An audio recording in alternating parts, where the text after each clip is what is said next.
berkaitan dengan pertamanya, bahagia itu apabila seorang itu memperolehi fizikal dan mental yang sehat, mempunyai kesehatan yang baik, maka itu di antara salah satu sumber kebahagiaan. Yang kedua, berkata Syekh Ali As-Sabuni, iaitulah kebahagiaan seseorang itu apabila memiliki ilmu yang memberikan manfaat. Ya, ilmu yang boleh memberi manfaat kepada dia, sama ada dunianya atau akhiratnya.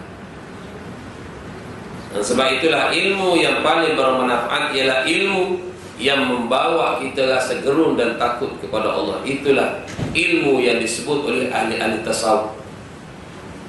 Ya, belajarlah apa pun, yang paling penting membawa kita, mengarahkan kita ke arah lagi takwa kepada Allah. Ya, kalau kita belajar makin jauh dengan Allah, maka itu bukan hakikat ilmu yang sebenarnya. Itu sekadar pengetahuan biasa di sisi mereka ahlillah. Yang ketiga ialah bahagianya seseorang itu apabila ia berjaya melaksanakan amal-amal yang saleh berdasar pada ilmu tadi.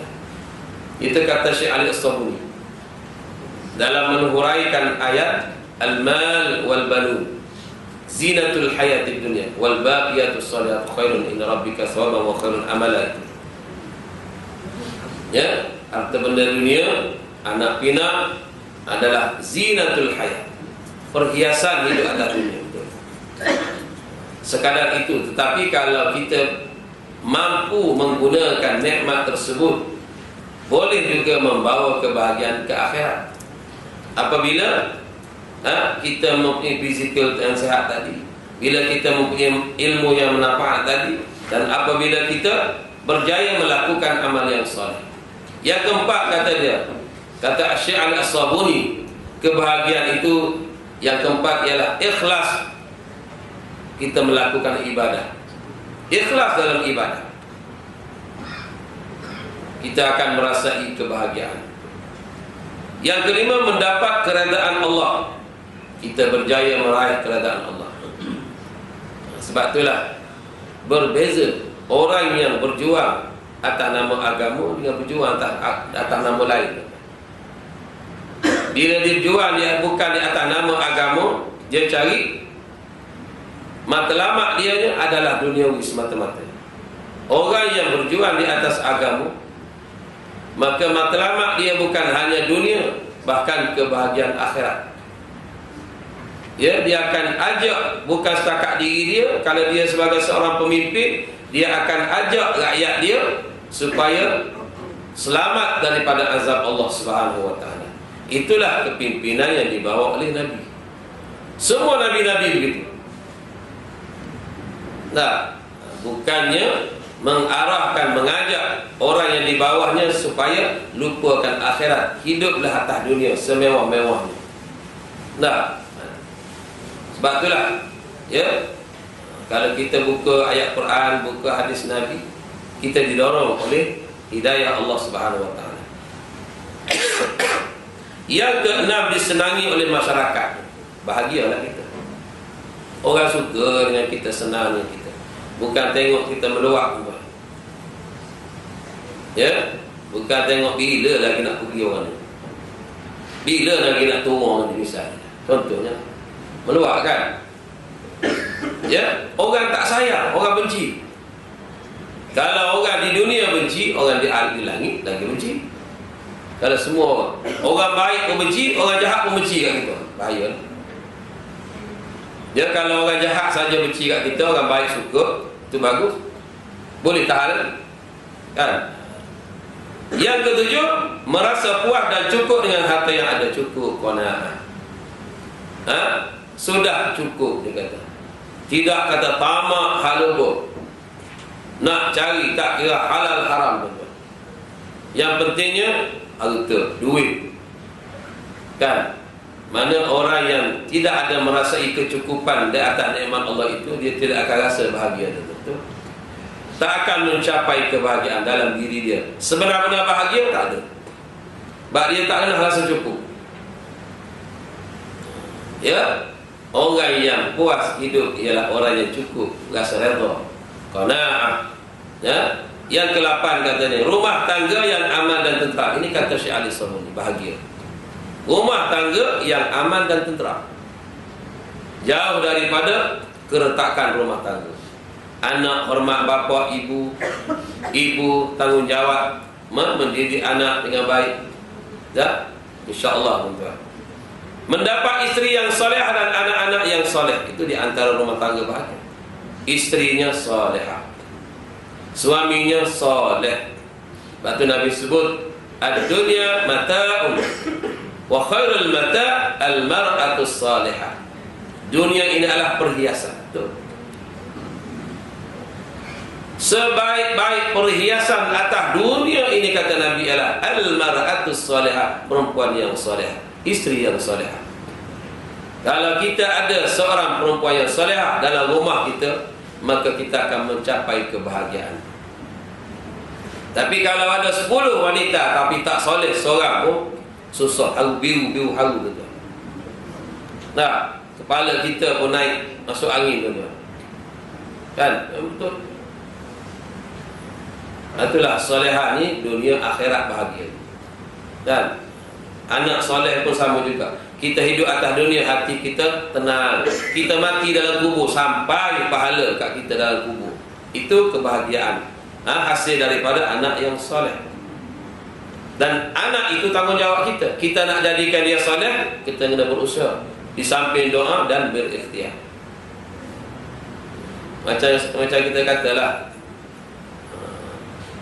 apa namanya, main bola, Cristiano Ronaldo. Macam mana dia boleh jadi bintang bola sepak? Memang didorongnya, diasuhnya oleh mak bapak dia supaya jadi memang orang pandai main bola. Akhir sekali memang jadi main bola. Dia berlatih, kata orang, dia berlatih. Dia skor gol ni satu hari 1000 kali skor gol. Dia sepak, nak bucu ni. Sebab tu dia jadi pandai. Sebab tu bila dia sepak, memang masuk gol. Sebab apa? Memang dia berlatih 1000 kali ke 2000 kali ke sepak masuk gol. Dia training, tu je kerja dia. Kerja dia sepak bola. Dah, maka dia jadi bintang bola sepak. Kita pun sama, nak jadi ulama, nak jadi hafiz, nak jadi apa? Itulah channel, dorongkan dia, anak-anak kita ke arah itu. InsyaAllah dia akan jadi soleh. Dia kena usaha, ikhtiar. Bukan kita ni kun payakun. Ya, maqam kita manusia ni bukan kun payakun. Allah Ta'ala kun payakun. Jalan mengada, bukan jalan usaha. Kita usaha. Nak makan pun kena usaha. Masak, pergi beli. Suap masuk dalam mulut, barulah punya telan, baru dapat makan. Kalau duduk situ tengok, walaupun lauk sedap kat depan, tak suap masuk dalam mulut, tak masuk. Kan? Itulah. Nak sebutnya, kita jalan usaha. Usaha kena ada. Cuma usaha tak boleh buka tanpa keizinan daripada Allah. Ya. Itu. Yang ke-9, kebahagiaan itu mendapat keselamatan daripada seksa dalam kubur. Selamat daripada seksa kubur. Bahagialah. Ya, itulah yang kita kena impikan kehidupan hari ini. Ya, biar bila aku mati, aku nak, kalau boleh, aku tidak ditimpa azab dalam kubur.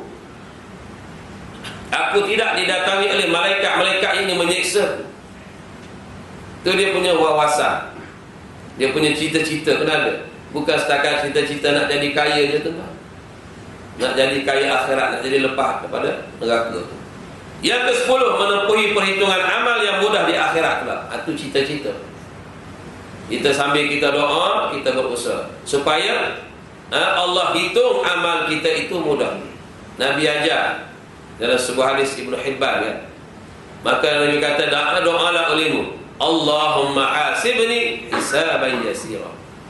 Ya Allah, ya Tuhanku, kau hisap kalau aku nanti di akhirat dengan hisap yang mudah, dengan audit yang mudah. Audit lah, kalau hisap ni audit. Allah Ta'ala sebagai auditor besar, dia yang mengaudit dosa dan pahala kita. Hari ini juru audit. Kalau juru audit datang, kita pun gaduh, kalut, tuan-tuan dah. Sebab apa? nak dia audit berlaku. 5 sen pun dia audit. Allah Ta'ala lagi lebih kurang pada 5 sen pun dia kira. Itu audit Allah Ta'ala. Auditor besar Allah, bukannya orang dia orang ni, tidak. Tak, itulah Nabi suruh kita selalu baca Allahumma hasibni hisaban yasira. Dia hisab tu mudah. Tak, lalu senang. Macam orang lalu dekat sempadan lah. Tak, bila bawa barang banyak tu kan banyak soal jawab. Bila bawa sikit barang, maknanya orang kata lagi banyak pahala berdosa lah. Clear semua, cepat clear kan, macam tu lah. Ya. Yang ke-11, dipersilakan masuk ke dalam syurga dengan penuh nikmat, kesenangan dan mendapat kepuasan yang abadi. Itulah kenikmatan, kebahagiaan yang hakiki. Bila kita dipersilakan, Allah Ta'ala sebut macam mana dalam Quran, dalam surah Az-Zumar, udkhuluha bisalamin aminin. Masuklah kamu semua dengan selamat dan keamanan. Ataupun ada dalam ayat Zumar itu, salamun alaikum, sejahteralah ke atas kamu. Itu ucapan bagi ahli syurga yang nak masuk syurga. Salamun alaikum tibtum, bagusnya kamu, kata Allah. Fadkhuluha khalidin, masuklah kamu bersama dengan orang yang masuk ke dalam syurga dalam keadaan kekal di dalamnya. Di-welcomekan oleh Allah Ta'ala masuk syurga. Itulah kebahagiaan, tuan. Jadi itulah impian kita sebagai orang mukmin. Batu Nabi, sahabat-sahabat Nabi ditarbiyah oleh Nabi, maka wawasan mereka adalah syurga, tuan. Bukan setakat Putrajaya, syurga, tuan. Tu wawasan yang diajar oleh Nabi, tuan. Ya, wawasan akhirat, kebahagiaan dunia dan akhirat. Ya, biar kita boleh beza. Sebab tu tujuan kita belajar tauhid, kan? Kita belajar tauhid akidah Ahlussunnah ni biar sampai ke situ. Bukan hanya sekadar biasa lah orang kata. Tetapi wawasan tu kena ada. Ataupun matlamat kitanya jelas. Biar matlamat kita jitu jelas. Ya, titik noktah di situ. Itulah orang Islam ataupun orang yang beriman, iman yang diajar oleh Nabi, itu dia. Nah, insya-Allah tuan-tuan, itulah bahagia yang hakiki.